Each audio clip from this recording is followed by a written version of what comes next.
नमस्कार सर्वांना. श्री स्वामी समर्थ. आजच्या व्हिडिओमध्ये श्री स्वामी समर्थ महाराज सांगत आहेत की कोणता व्यक्ती त्यांच्याजवळ असतो आणि कोणत्या व्यक्तीची त्यांना चीड आहे. तर चला ऐकूया. महाराज म्हणतात, माझ्याजवळ कोण असतो जो फक्त माझं करत नाही, इतरांसमोर दुसऱ्याला कमी लेखत नाही, तो नक्कीच माझ्याजवळ असतो. ज्याला खरंच आपल्यापेक्षा मोठ्या लोकांची जाण आहे, त्यांची काळजी आहे, यामध्ये फक्त स्वतःचे नाते तो पाहत नाही, तर इतरही जे आपल्यापेक्षा मोठे आहेत आणि मानाने त्यांचा जो आदर करतो तो माझ्याजवळ असतो.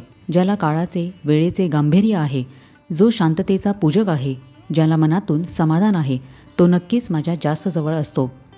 मला चीड कसली आहे तर आयुष्यभर जो कसला आणि कणाकणाने ज्याने स्वतःला सिद्ध करून एखादे अस्तित्व निर्माण केले, त्याला क्षणात एखादा व्यक्ती जर का धुळीत मिळवण्याचा प्रयत्न करत असेल तर अशा व्यक्तीला मी नापसंत करतो.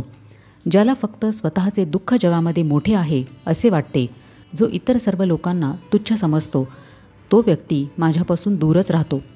जो दुसऱ्याला टोचतो, कमी लेखतो, समोरच्याचा पाणउतारा करतो, त्याने कितीही पोथी व्रतवैकल्ये केली तरीही त्याचा काहीही फायदा होत नाही.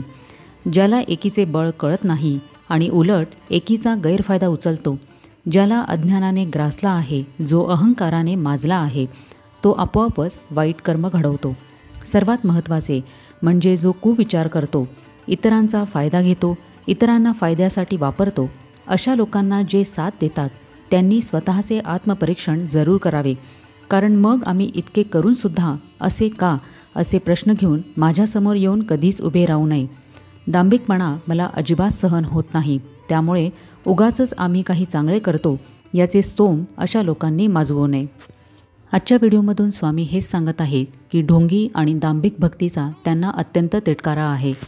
तुम्ही कितीही पारायणे करत असाल, व्रतवैकल्ये करत असाल, पण तुमची वागणूक आणि आचरण इतरांबरोबर चांगले नसेल तर अशा व्यक्तीला स्वामी कधीही त्यांच्याजवळ स्थान देत नाहीत. शिवाय स्वामी त्यांच्या भक्ताला त्रास देणाऱ्या व्यक्तीला योग्य वेळी नक्कीच शासन करतात.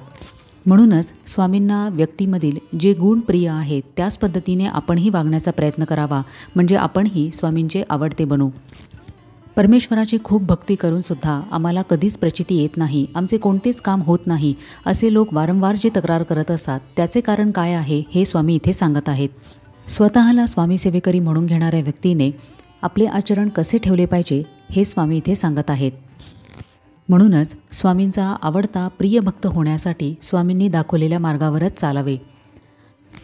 तर कसा वाटला आजचा व्हिडिओ हे मला कमेंट करून नक्की सांगा.